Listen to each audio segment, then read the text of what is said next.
peanut butter, jelly, potato bread, a knife, and a toaster oven are all you need to make the perfect peanut butter and jelly.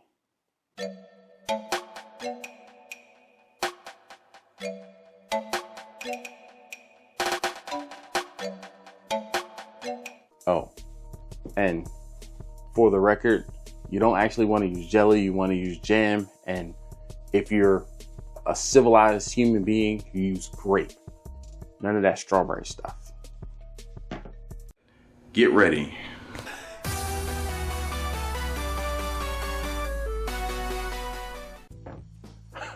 All right, so all jokes aside, I have been toying with the video, or toying with me making the perfect peanut butter and jelly and putting it out here on YouTube for anyone to watch. Years ago, I talked about making a perfect peanut butter and jelly, or how I make my perfect peanut butter and jelly. So today I'm going to share my process with you. And it's rather simple, but not at the same time. So first and foremost, you have to use potato bread. Why are you pouring me? I'm right. Potato bread, preferably potato bread that's on sale. This was on sale this morning, so I got some. This is old time potato bread. This is a local company to where I live in Baltimore. All right, so now I'm going to make, this is for my lunch today. I am legitimately making peanut butter and jelly for my lunch. If you poo-poo on peanut butter and jelly, there's something wrong with you. Now I got to cut you. I'm gonna go in just a little bit and get 4 slices from not the end slices, so I can get some of the bigger slices. We're gonna take our 4 slices out. I'm gonna get the air out of the bag, and we're gonna put the tie back on the bag. You can do it. Don't just fold it under, put the tie back, all right? I'm gonna put this in the bread box. Actually, I'm gonna go put this, now, the key to putting or making the perfect peanut butter and jelly is the orientation of the bread in the toaster oven. All right, so when you're at your toaster oven, you have your slices of bread that were laid like this in the loaf, okay? In order to make sure that you have the perfect pieces, a lot of people will just take the bread and put it in like this and like this. And then when it comes out, you'll have this side and this side will go together, but then they don't match. They don't match. So what you have to do is you have to invert them. And again, we're going to not put the slices in like this and like this. We're going to invert them so that the toasted sides come together.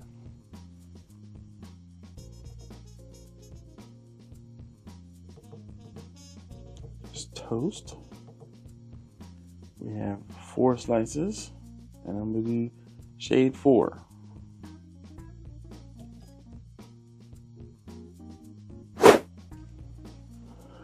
All right, so my timer was done, and it's just a light toast. I actually am going to put this in.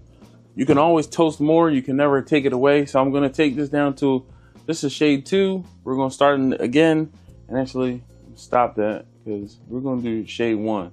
I think 2 was a bit too much.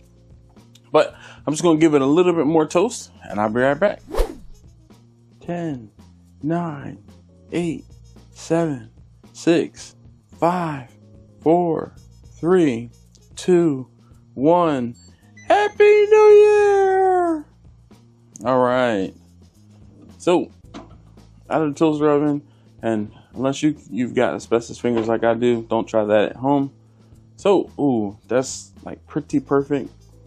Pretty perfect. So we're going to take these out. And again, the reason we flip them the way that we do is so that the 2 pieces of bread, when we put them together, they will match. They'll be matchy-matchy.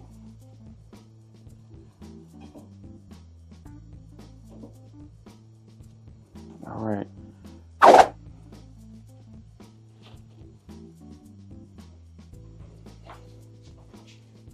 Yes. All right.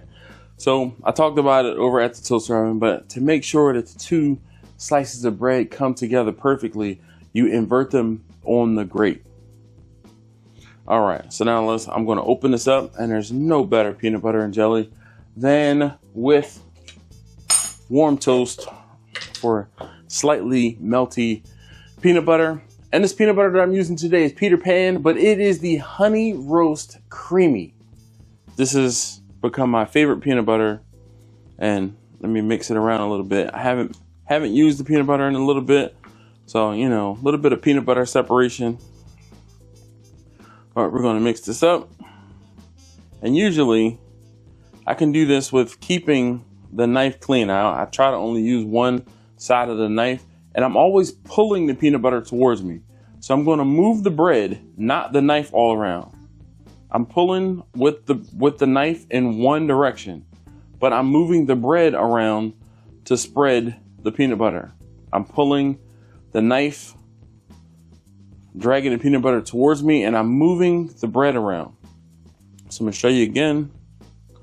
We're going to get this one would be one that when I used to make peanut butter and jelly sandwiches for Taste Tester number 3 when she was younger, when you put a bunch of peanut butter on a sandwich, she would call it a choker because the peanut butter would choke you.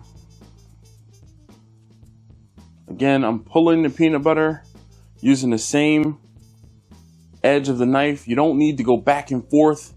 Just pull the peanut butter from the center outward, and then we're gonna clean the blade of the knife.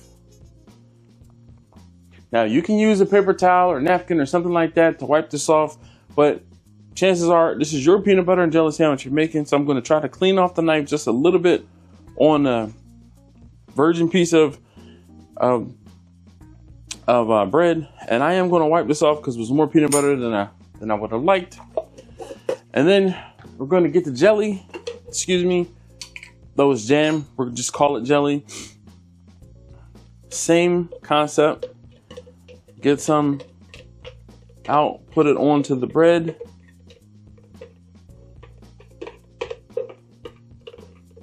There's no proportions here that I can say. You can't say, oh, put a tablespoon. You put what you like on your sandwich. Gonna be a good day. Just gonna send it.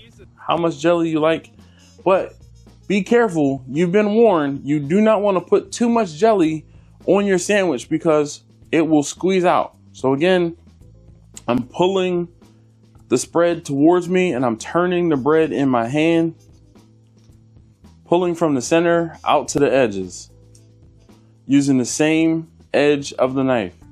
I'm going to push back just a little bit because it was sliding on me, but clean off the blade. We're going to put this down over top of the peanut butter. Same thing with the other slice of bread. Pull towards me. Rotate the bread in my hand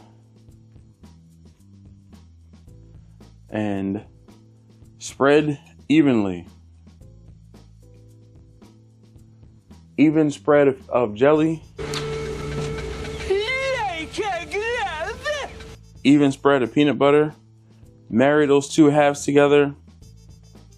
I'm gonna wipe off my knife and jelly. The toaster is just a little too toasty for me, for my liking, but it's about to be delicious.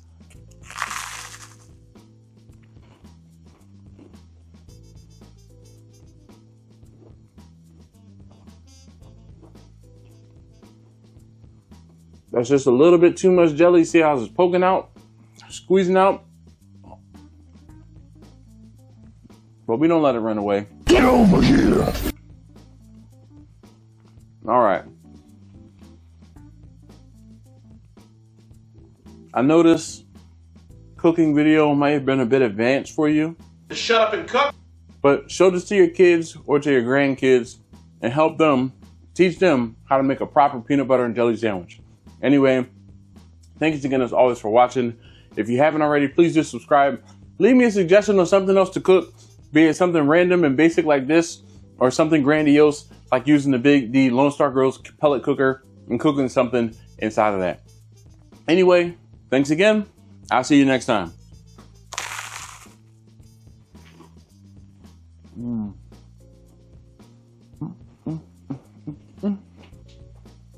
More butter, baby.